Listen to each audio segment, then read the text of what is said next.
Welcome back. It's been a long time since I've been able to record a podcast, and not for lack of wanting to, because it's actually been quite frustrating not having the time. And even if I did have time, I just put my finger in quotes. Even if I did have time, the headspace, it was too busy, way too busy. And when I get into those zones, those times of like wanting to create but not being able to, wanting to get into deep thought and not being able to, I start to break down a little bit. And I did that. I had it was a Friday night. I was supposed to be resting and getting ready for Saturday. No, instead I was moving around, trying to find a place to record, trying to find a place to think, and I couldn't. It just didn't work. So I went to bed before things got too messy in my head. But I'm glad I didn't force episode 11 out on Friday, and I got through the weekend before doing this. So yeah, this is episode 11. And I just checked the stats, and the 10 episodes that I have had over 324 plays, and I have 3 followers. And I know who all 3 of those followers are. So if they're listening, thank you. Thank you for putting yourself through this. I appreciate it. So episode 11, let me set the scene. I'm currently sitting on the stairs, in the middle of the stairs. First of all, because I can. And second of all, I cannot rest still. I cannot breathe. I can breathe. I just can't breathe deeply yet. And I am so tired. I only had 4 hours of sleep, 4.5, 5 hours of sleep, and it was not restful at all. And I got up and I got going, and I've been pacing, and I've been to the store, and I've been back. And I can't sit on my couch. I can't sit in my chair. I just can't sit unless it's in a stairway, I guess. I don't know. It's okay. And I'm sure you've felt like that before, where you just are running on such a high of adrenaline and planning and implementing and carrying out and tying up loose ends. And sometimes not tying up loose ends is where the pacing comes from. And I'm pretty sure I tied up most loose ends that were waiting for me, but I'm not sure. And I'm home, and I'm not at the office, so I can't check in. But I'm giving myself this entire day, well, most of it, well, maybe a third of it, a third of this day to not think about work. Not to say that it's work that I find uncomfortable or it's the best, but sometimes even the best stuff has to be set aside just for a moment, just to get that breath back. And I'm still waiting for it. It'll happen naturally. I'm not going to sit and breathe and meditate right now. I'm going to talk, because if I talk, I'll feel better. So it was suggested to me that the focus of my next podcast should be ambition. And I don't know why. I mean, I don't have an ambitious bone in my body. I just sit around and wait for things to just show up at my doorstep. That's a crock of shit, if you know who I am. I'm just kidding. I think that's a great subject to talk about, ambition. But I also feel bad because I asked for podcast suggestions, and I got many awesome ones, and I have not touched on them yet. And it's just because I haven't had time. So to back up a little bit, I'll tell you about my weekend, and then we'll go forward. Well, you'll see. This will be the definition of ambition or insanity. And I think both of those things, ambition, motivation, insanity, they run the same. They run in the same pack, let's say. You can tip back and forth between them. I just saw something that said insanity is doing something that hurts you and then doing it again. But that's courage, ambition, and just being driven. It might hurt you the first time, but the next time, and it might hurt you the first time and teach you a lesson. And the lesson might be not to do that again. Or the lesson is to do it differently the next time. So anyway, this is not a class on semantics, it's not vocabulary day. So this weekend, Friday, trying to get out episode 11, desperately trying. And I knew it was a fool's task to try to force anything out. That's just dumb. And I know that. And I was literally at the end of my rope. It's funny I say literally at the end of my rope. That's a metaphor. It's not literal at all. I don't even have a rope. But if I had one, I would have been at the end of it. And I was about to pull my hair out. And it was hot that night too. And I knew that I was smart enough to know that I had to pull the plug and just ditch it for the time being and get my energy focused on the next day. Because Saturday, the pipe band went down and competed in Northampton at Glasgowlands Highland Games. And we go every year, and it's a beautiful place. We love it, actually. There's a lot of trees, a lot of shade. There's a water park for the kids. And the heat was so intense that day that the games organizers actually announced that the water park, Splash Park, would be open for adults. And I did see adults in that splash park. I did not partake myself. I was too busy. But watching the adults play with their kids in that splash park was a beautiful thing.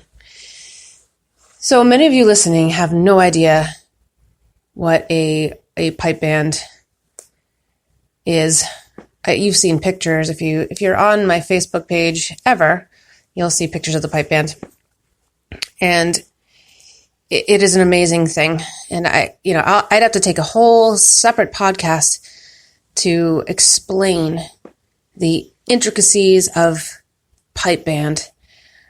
So I'm not going to do that right now. That'll be for another day. I find it highly interesting, and I engage in any conversation about pipe band that I can find, mostly.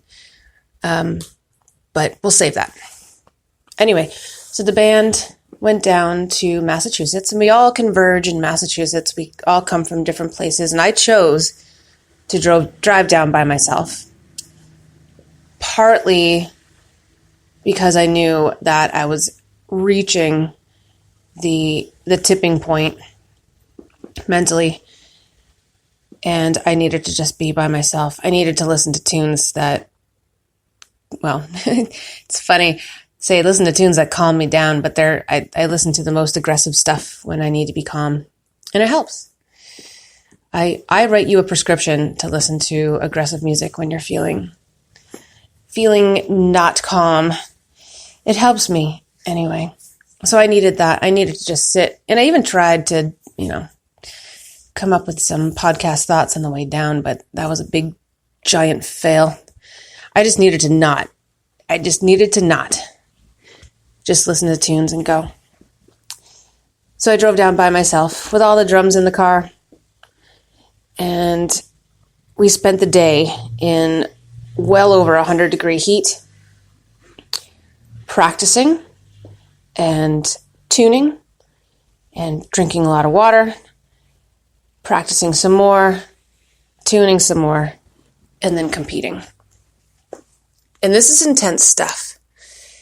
And I got to tell you, the heat is, it's secondary. I mean, it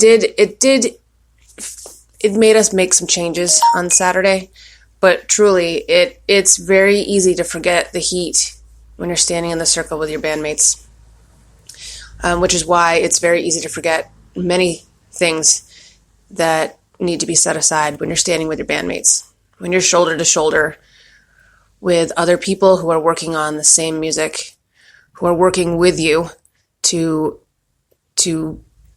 sound well together, ensemble, there's a vocab word, you forget everything. You forget all the stuff that's plaguing you or that's in front or in back of you. And all you think about in that moment is playing the score, is listening to the snare drummer on your left or your right. I'm talking about me personally as a tenor drummer, listening to the snare drummers and matching up, accenting them, working with them, layering. And then the pipers, listening to the pipers and just listening to all the chords come together and make this beautiful music. And we played our medley on Saturday, which consists of 7 tunes. You know, for the lay person, they'd probably listen to it and be like, "Oh, that was a great song," and that's fine. I would never.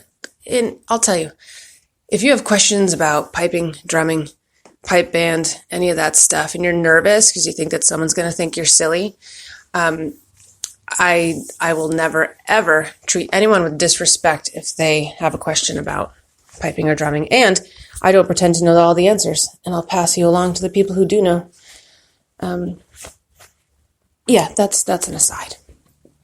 So anyway, pipe band is meditation. It is what keeps me going and my bandmates as well. So yeah, we competed in the brutal heat along with other brilliant bands from around New England and beyond, and which is another level of camaraderie with the other pipe bands that are from New York, Jersey. Gosh, I don't even know who else was there. I could grab the sheet, but I'm not gonna. This podcast is not about pipe band. It's about ambition. And ambition is what keeps us musicians going in 104, 105 degree heat. So anyway, we competed and we came in 3rd place and we were so thrilled. This is the exact placing that we thought we deserved that day. You know, with one day of full practice on the medley under our belts, that was pretty darn good. So we made it happen. It was a great day, which then led into the next day. So I drove home by myself and I started recording on my phone. I tried to get some thoughts out and still couldn't. You imagine my frustration in that moment. Like, I just couldn't come down enough to talk, you know, with any sort of thoughtfulness. So here I am gripping the wheel, driving home, listening to those same aggressive tunes, thinking about the next day, thinking about getting up early on Sunday and preparing the concert field for, you know, well, we had 1,500 people on the lawn last week and I knew we were going to have more. So I went to bed knowing that I had to get up and get a lot of shit done. So a mind not at rest. That's what I was struggling with. Still, all was good stuff. I mean, it was tangled up with good stuff, but man, you can't think outside of that it's the flight response. And so I'm smart enough to know now that the fight or flight response, it's not conducive to rational thinking. It kicks into your instinctual core and you act, you don't really think. And that's there for a reason. So here I am in not the fight mode, but the flight mode. Maybe both. I don't know. I'm always a mixture of both. Ask anybody. A lot of times the fight mode, but never in a, violent way.